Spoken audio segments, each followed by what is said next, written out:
No one else can use disarm device checks. The next 20 minutes, the party are laughing as no one is strong enough to pull it open. Demon has an idea.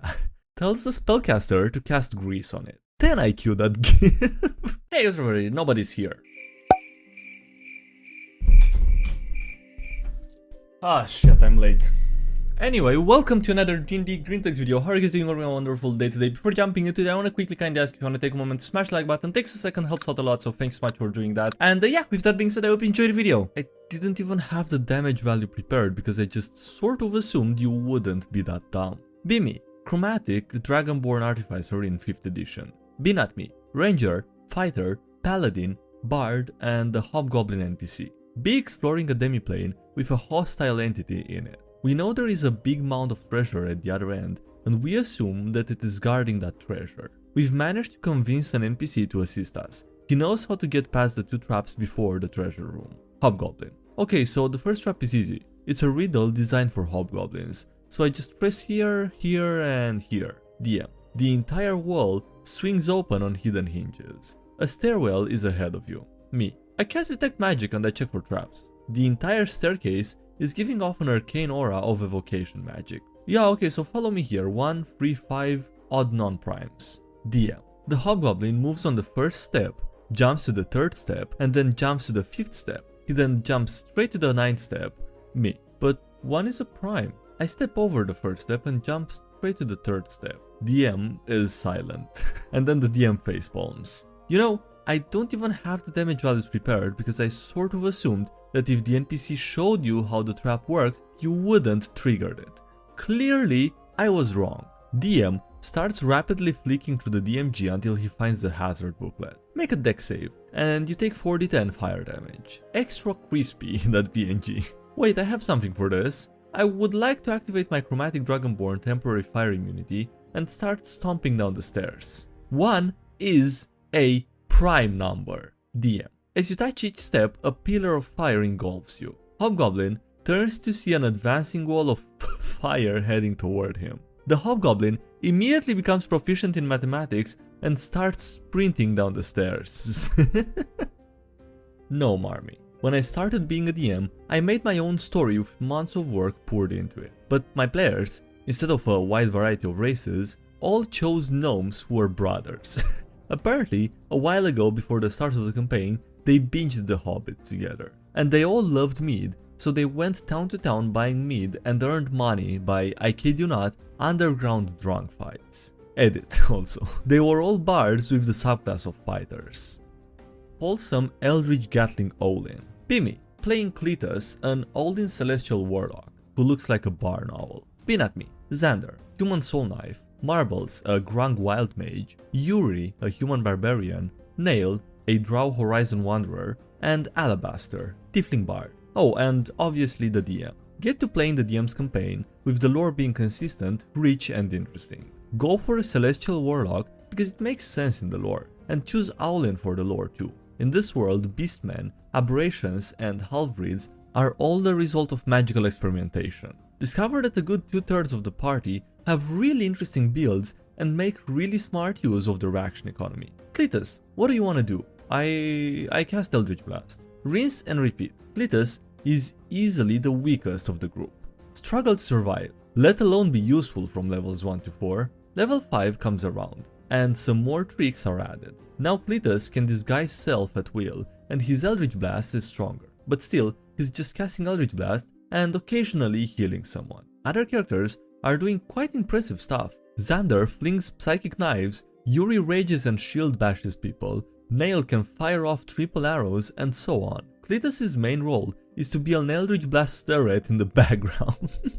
Cletus is nervously overthinking the fact that he's letting his friends take the brunt of the fight by always taking the turret position, quote unquote. The rest of the party comfort Cletus and tell him that it's okay. They benefit of his help nonetheless. Cletus is grateful and decides to perfect his fighting style. Introducing Spirit Shroud. Eldritch Blasts do 1d8 more damage now. Damage type can be chosen between Radiant, Cold, or Necrotic. Radiant. Get to level 6 and get Radiant Soul. Radiant attacks against one target per turn can be boosted by your Charisma modifier. Agonizing Blast already adds charisma. Every single Eldritch Blast does now 1d8 plus 5 force damage plus 1d8 plus 5 radiant damage. Cletus can shoot 2 of them as a single action for a projected total of 4d8 plus 20. Cletus becomes the laser owl of friendship. Eldritch Blasts now look like white-hot miniature suns, as per the DM's description.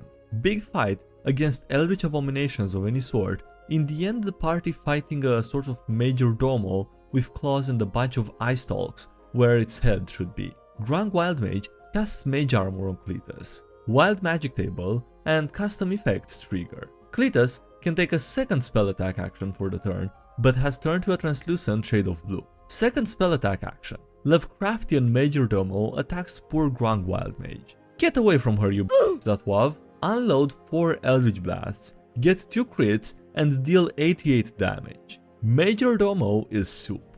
Remaining goons are soup. Party is saved, but covered in soup. And that's the story of how, with the power of friendship and a sprinkle of wild magic, the party helped the poor Owlin turn from an amiable buffoon into a rapid-fire implement of wanton devastation.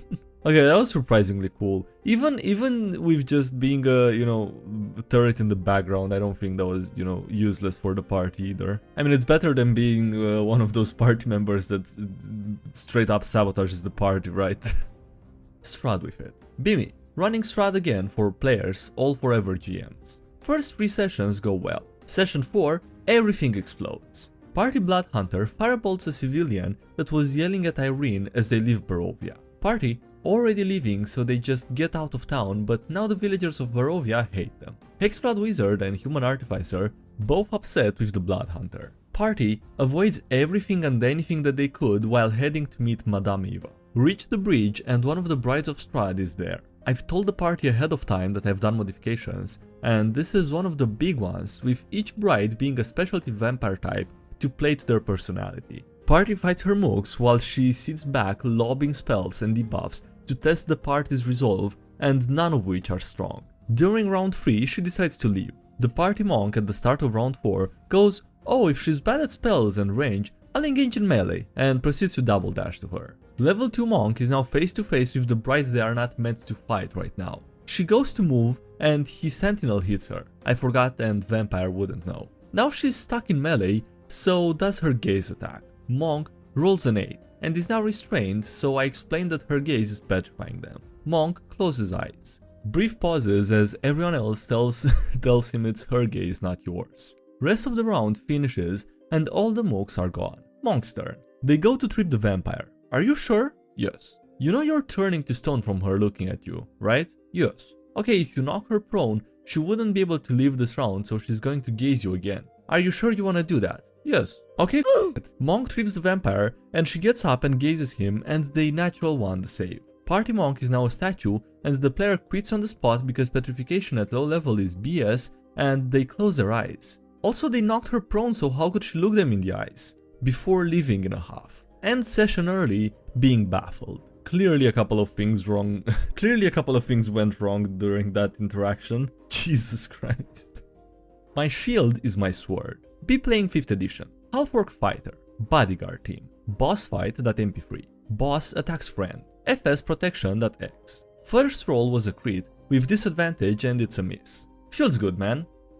The inner trappings of his mind. Be me, DM of a homebrew campaign. Be not me, demon brawler who used to hunt for a living. He recently purchased a trap kit and helps him set up and disarm traps. Pretty cool, that JPEG.